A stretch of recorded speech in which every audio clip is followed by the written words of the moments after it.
यदि हम साधक हैं तो हमारी कुटिया बतानी चाहिए कि हम साधक हैं।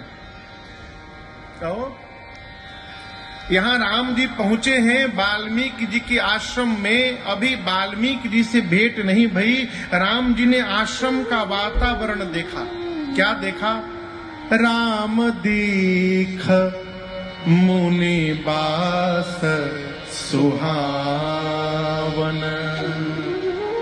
सुंदर गिरी कानन जल पावन। सुंदर पर्वत का तट है, वन प्रदेश है, नदी निकल रही है अथवा झरना है अथवा सरोवर है। और वाल्मीकि जी के भजन का प्रभाव दर्शन करिए। इस सरोवर में पशु पक्षी आकर जल पान कर रहे हैं। कैसे? विरहित बैर मुदित मन चरहि। भजन का पहला प्रभाव पड़ता है, भजन बैर को धीरे धीरे समाप्त कर देता है। हमको क्षमा करिएगा, हमको ये समझ में नहीं आता, कई लोग दिन भर माला जपते हैं अब पूरा गांव से केस लड़ते हैं। हाँ, कई लोग ऐसे भी है, खूब भजन करेंगे, माला जपेंगे, कीर्तन करेंगे और सबसे झगड़ा करेंगे। ये कौन सा भजन है वो? भजन का पहला प्रभाव क्या पड़ता है जीवन में? मन से वैर समाप्त हो जाता है।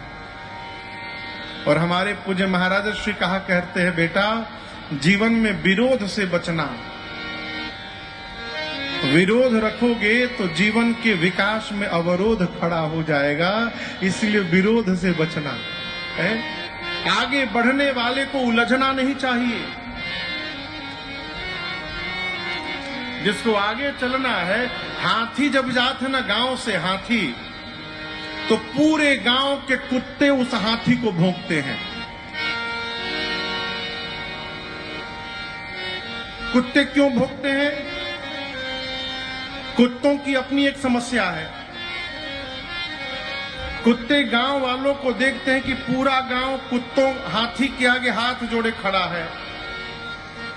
कुत्ते सोचते हैं इस गांव में रहते हम हैं, आज तक कोई हमको हाथ नहीं जोड़ा, जो आता है डंडा मारता है। ये पहली बार इस गांव में आया है, पूरा गांव इसको केला खिला रहा है और हाथ जोड़ा है। तो कुत्ते ये बर्दाश्त नहीं कर पाते, हाथी को भौंकने लगा। अच्छा, वो भी बहुत चतुर, दूर से भौंकते हैं, पास जाके नहीं भौंकते। जानते हैं कि पास जाएंगे और एक पांव जहां हाथी ने रखा तो सीताराम हो जाएगा।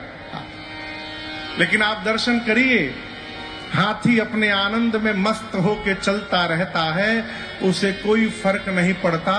हाथी पलट के कुत्तों को जवाब देने नहीं जाता। क्यों नहीं देता? हाथी सोचता है कि हमको तो आगे जाना है, बहुत दूर, इन कुत्तों को भौंक कर इसी गांव में रह जाना है। यदि इनको जवाब देने लगूंगा तो मैं भी यहीं फंस जाऊंगा और जहां जाना है वहां पहुंच नहीं पाऊंगा।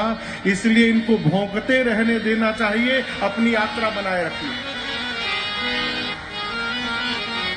इसलिए जो भौंक रहा है उसे भौंकने दीजिए, जो कर रहा है उसे करने दीजिए। आप अपनी योजना में आगे बढ़ते चलिए, अपनी यात्रा करते चलिए। एक ना एक दिन लक्ष्य अवश्य आपके कदमों में आएगा।